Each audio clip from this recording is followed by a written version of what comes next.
విజయనగరం జిల్లా చీపురుపల్లి తెలుగుదేశం పార్టీ కార్యాలయంలో MLA Kimidi Kala వెంకట్రావుతో hostel వార్డెన్లు తమ సమస్యలను చెప్పుకున్నారు. ప్రభుత్వ డిగ్రీ కళాశాలకు చెందిన హాస్టల్ వార్డెన్లు, ఇంటిగ్రేటెడ్ హాస్టల్ వార్డెన్లతో మాట్లాడిన ఎమ్మెల్యే హాస్టల్లో విద్యార్థుల సదుపాయాల కల్పనకు వెంటనే పనులు ప్రారంభించమని నిధులు కేటాయించారు. ఈ సందర్భంగా మాట్లాడిన ఆయన విద్యార్థులకు ఏ లోటు లేకుండా చూసుకున్నంత వరకు అండగా ఉంటానని, విద్యార్థులకు ఇబ్బంది కలిగితే మాత్రం ఉపేక్షించేది లేదని హెచ్చరించారు. అనంతరం ఎన్నికల్లో తెలుగుదేశం పార్టీ యాప్ని ప్రజల్లోకి తీసుకువెళ్లిన టాప్ 10 ఐటీడీపీ కార్యకర్తలకు ముఖ్యమంత్రి పంపించిన ప్రశంసా పత్రాన్ని ఎమ్మెల్యే అందజేశారు. ముందుగా వారిని సన్మానించి వారి సేవలను కొనియాడారు. ఈ కార్యక్రమంలో టీడీపీ రాష్ట్ర ప్రధాన కార్యదర్శి రామ్మల్లిక్ నాయుడు, చీపురుపల్లి మండల నాయకులు రౌతు కామునాయుడు, గరివిడి మండల నాయకులు పైల బలరాం, సారిపాక సురేష్, దన్నాన రామచంద్రుడు, గవిడి నాగరాజు, ముల్లు రమణ తదితరులు పాల్గొన్నారు.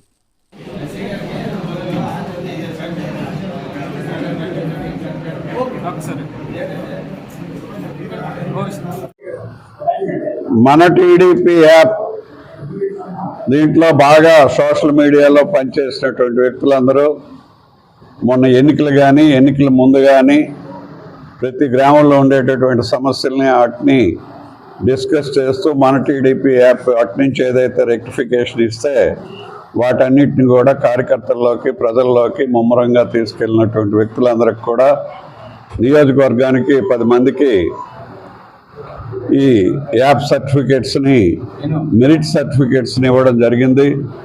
లోకేష్ బాబు ఆధ్వర్యంలో ఉండేటటువంటి సోషల్ మీడియా ఏదైతే చక్కగా పనిచేసిందో ఎన్నికల్లో ప్రజలందరినీ కూడా సమాయత్తం చేయటానికి రకరకాల ప్రజలు, రైతులనగా, మహిళలనగా, అదేవిధంగా హరిజన, గిరిజన, బలహీన బడుగు వర్గాలందరికీ కూడా సంబంధించినటువంటి ఇష్యూస్ అన్నింటిని కూడా ఎప్పటికప్పుడు ఈ సోషల్ మీడియాలో మన యాప్లో తెలుసుకొని వాటిని పరిష్కరించడానికి మీదకు పంపించినటువంటి వ్యక్తులు, అంత బాగా పనిచేసినటువంటి వీళ్ళందరినీ కూడా ప్రెస్ ముందు కూడా మరొకసారి వీళ్ళందరినీ అభినందిస్తూ మరి లోకేష్ బాబు గారు ఇచ్చినటువంటి ఈ మెరిట్ సర్టిఫికెట్లు ఏవైతే ఉన్నాయో వీళ్ళందరినీ మరి ఈరోజు ఇక్కడ సన్మానం చేసుకుని వాళ్ళకి మెరిట్ సర్టిఫికెట్స్ కూడా ఇచ్చాం.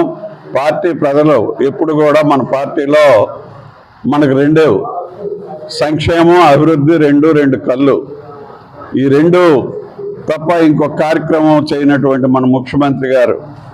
అందువల్ల ఆయన 20వ సంవత్సరం, ఈ టర్మ్ 20 సంవత్సరాలు ముఖ్యమంత్రిగా, 15 ఏళ్ళు అపోజిషన్ లీడర్గా, అపోజిషన్లో ఉన్న ప్రజా సమస్యలే, మరి ప్రభుత్వంలో ఉన్న ప్రజా సమస్యలే, అభివృద్ధి, సంక్షేమం.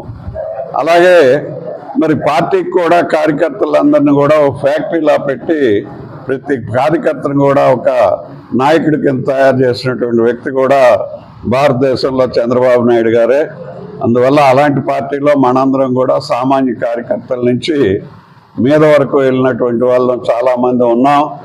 మరి ఈ విధంగా పార్టీ ప్రజలకు సేవ చేయటం వల్లనే 42 సంవత్సరాల నుంచి ఎన్టీఆర్ స్థాపించినటువంటి పార్టీ మరి దినదిన అభివృద్ధి చెందుతూ ప్రజలకు సేవ చేస్తూ ఈవేళ దేశంలోనే నిర్ణయాలను శాసించేటటువంటి మరి దృక్పథంలో 21 సీట్లు కూటమికి ఇచ్చారు అని అంటే మరి దానివల్ల సెంట్రల్ గవర్నమెంట్లో కూడా మనం ఇతోధికంగా ఫండ్స్ తెచ్చుకోవడానికి, రాష్ట్రాన్ని అభివృద్ధి చేయడానికి, పేద ప్రజల అభ్యున్నతి కోసం ఉపయోగపడడం కోసం ఎంతో దోహదం చేస్తుంది. అలా ముందు చూపుతో ముందుకెళ్ళినటువంటి వ్యక్తి, కూటమిని తయారు చేసినటువంటి వ్యక్తి చంద్రబాబు నాయుడు గారు.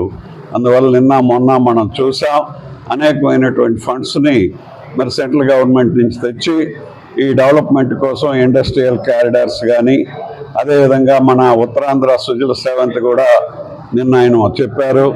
అందువల్ల ఇవన్నీ కూడా రైతులను కానీ మిగతా అభివృద్ధి కార్యక్రమాలు అన్ని రంగాల్లో కూడా ముందుకు నడిపించడానికి ఎంతో కృషి.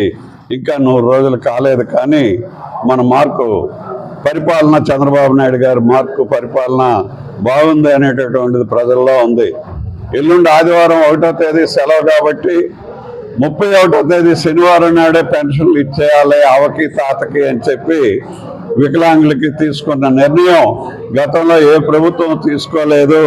నెలకు ముందే పెన్షన్లు ఇచ్చినటువంటి పరిస్థితి కూడా మన తెలుగుదేశం ప్రభుత్వంలోన ముఖ్యమంత్రి చంద్రబాబు నాయుడు గారు తీసుకున్న నిర్ణయం చాలా హర్షించదగింది అని చెప్పి సందర్భంలో తెలియజేస్తూ థ్యాంక్ యూ వెరీ మచ్.